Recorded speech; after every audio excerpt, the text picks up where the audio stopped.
கணவனை இழந்த உங்களின் வலி மனைவியை இழந்து வாடும் எனக்கு தெரியும் என்று கூறி தொழிலாளர் நலத்துறை அமைச்சர் கணேசன் மேடையில் கண்ணீர் விட்டு அழுதார். கடலூர் மாவட்டம் திட்டக்குடி அடுத்துள்ள கழுதூரில் நெய்வேலி பழுப்பு நிலக்கரி நிறுவனம் சார்பில் கணவனை இழந்த பெண்கள் 2000 பேருக்கு தையல் இயந்திரம் வழங்கும் விழா நடைபெற்றது. இதில் சிறப்பு விருந்தினராக கலந்து கொண்ட அமைச்சர் கணேசன் பயனாளிகளுக்கு நலத்திட்டங்களை வழங்கினார். பின்னர் நிகழ்ச்சியில் பேசிய அவர், மனைவியை இழந்து வாழ்வது போல் நீங்கள் கணவனை இழந்து வாழ்வது எவ்வளவு சிரமம் என்று கூறி தனது மனைவி பவானி அம்மாளை நினைத்து மேடையில் கண்ணீர் விட்டு அழுதார்.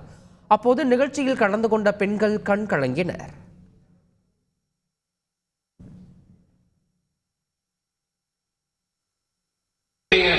எல்லாருக்கும் உதவி செய்யுங்க.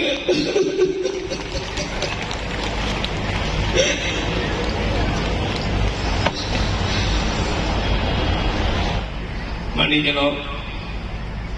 உங்களுக்கு தெரியும், இந்த கட்டடத்தெல்லாம் கட்டி இந்த கல்லூரிலாம் உருவாக்கி அந்த மாதிரி போனாங்க. அதனாலதான் என்னை போல நீங்களும் எவ்வளவோ வழிகள் உங்களுக்கு கணவனை இழந்து நான் மனைவியை இழந்து தவிக்கிறது போல நீங்கள் கணவனை தவித்துக் கொண்டிருக்கிறீர்கள். ஆகவேதான் உங்களில் ஒருவனாக, உடைய சகோதரனாக, நான் உங்களுக்கு ஒரு அண்ணனாக, தம்பியாக உதவி செய்ய வேண்டும் என்றுதான் இத்தகைய முயற்சியில் ஈடுபட்டிருக்கிறேன். செய்திகளை உடனுக்குடன் தெரிந்து கொள்ள உடனே சப்ஸ்கிரைப் பண்ணுங்க.